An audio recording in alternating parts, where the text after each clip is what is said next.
April 30, 1943. The sun begins to bleed over the horizon off the coast of Huelva, Spain. A lone fisherman named José Antonio Rey Maria is pulling his nets through the morning mist, a routine he has followed for decades. But today, the Atlantic has yielded a catch that will alter the fate of millions. He spots a dark shadow bobbing in the surf, rolling listlessly with the tide. As the waves push the figure closer to the shore, the salt-crusted reality sets in. It is a man.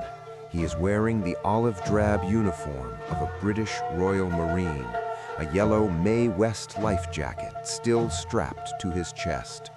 But the most important detail, the one that would decide the survival of the Western world, wasn't the man himself.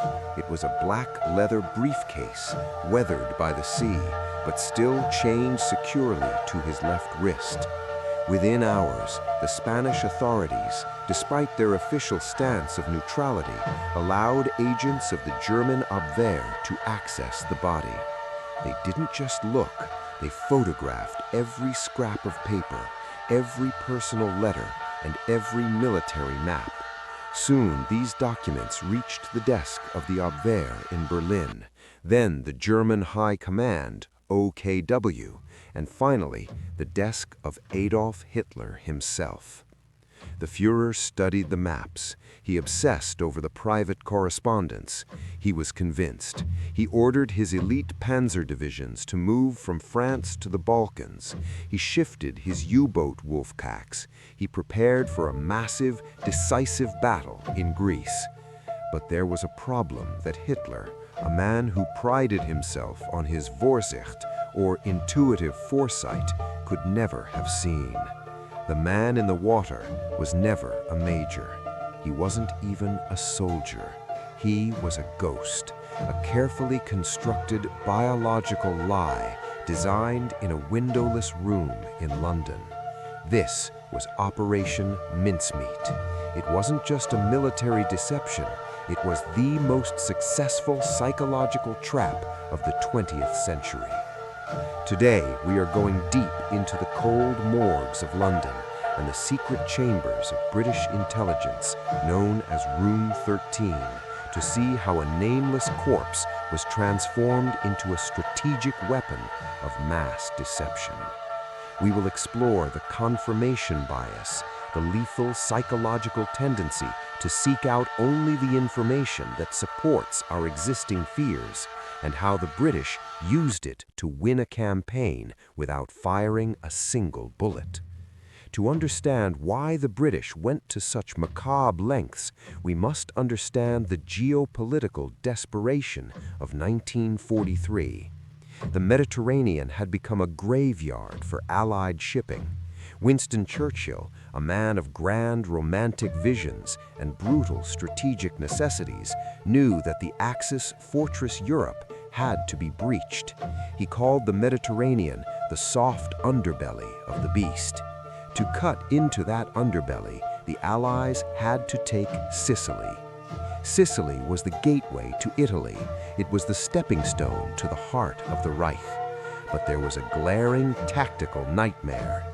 Hitler was no fool. He looked at a map of the Mediterranean and saw exactly what Churchill saw.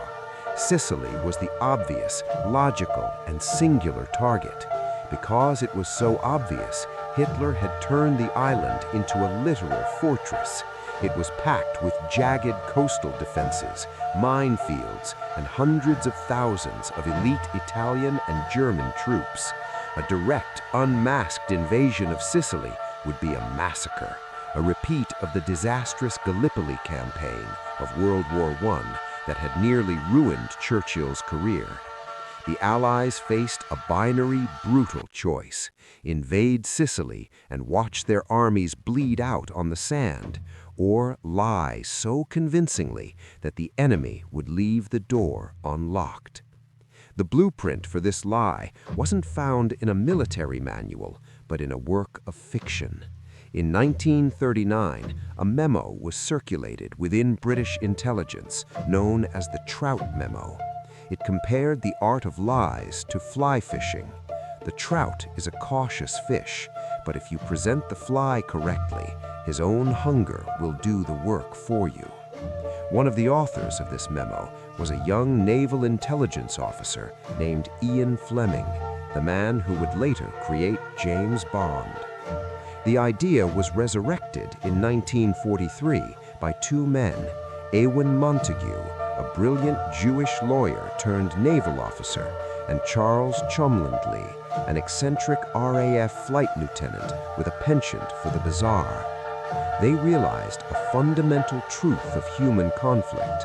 A live spy can be broken, a live spy can be turned, but a dead spy is the ultimate operative. He cannot be interrogated, he cannot feel guilt, he cannot make a mistake under pressure. They searched the cold, clinical slabs of London until they found their agent. His name was Glyndwr Michael. He was a homeless man from Wales, a forgotten soul who had died in a derelict warehouse after ingesting rat poison containing phosphorus. His death was a tragedy of poverty, but for the Secret Service, it was a miracle of biology. Phosphorus poisoning creates a specific chemical reaction in the lungs. To a Spanish coroner or a German doctor conducting a hurried autopsy, the fluid in the lungs would look almost exactly like the results of drowning after a high-altitude plane crash. But a body is just a shell. To make the lie breathe, they had to give him a Nikia, a soul for the underworld. They christened him Major William Michael. They gave him a rank, a serial number, and a prestigious unit, the Royal Marines. However, Montague and Cholmondeley knew that German intelligence was elite. If the major looked too perfect, if his record was too clean, the Abwehr would smell a rat. They needed the verosimil imperfecto, the imperfect truth. They decided to build a man who was messy, fallible, and human. They filled his pockets with the pocket litter of a living, breathing person. They didn't just include the fake invasion plans, they included a photograph of a fictional fiancée named Pam. They spent hours choosing the right girl, eventually using a photo of a pretty MI5 clerk. They wrote love letters that were agonizingly ordinary. They included a receipt for a diamond engagement ring from a jeweler in Bond Street, dated only nights before his supposed departure. They added a stern, disappointing letter from his father about his bank overdraft and a notice from Lloyd's Bank demanding the repayment of £79.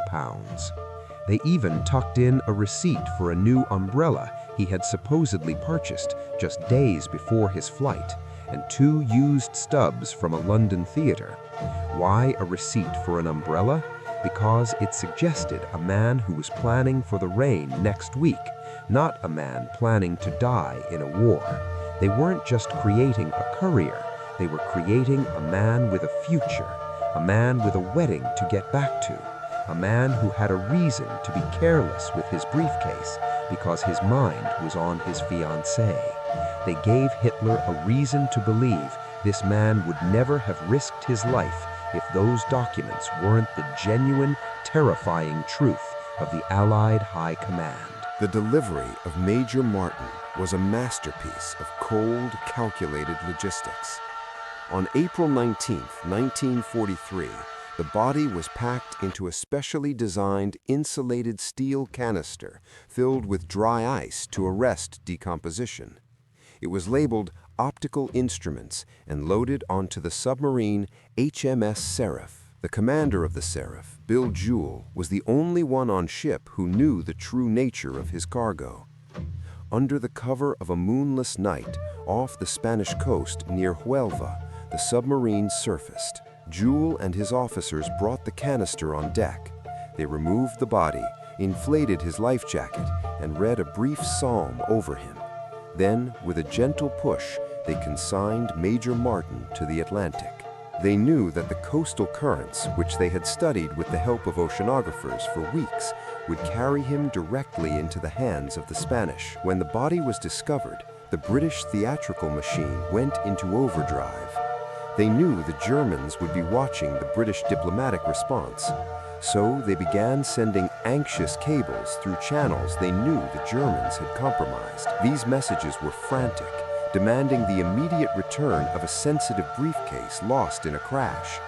By making the document seem like a catastrophic, embarrassing loss for the British, they guaranteed that the Germans would view them as the find of the century. This is the psychological principle of social proof and scarcity. We value what others are desperate to hide.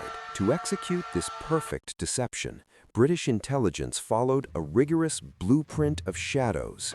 First, the authority bait.